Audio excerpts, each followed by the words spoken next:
ओढ़नी के रंग पियर जादू चला रहल बा। लागे की जैसे खेतवा में, लागे की जैसे खेतवा में सरसों फुला रहल बा।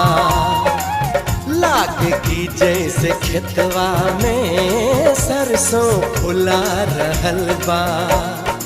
ओढ़नी के रंग पियर, ओढ़नी के रंग पियर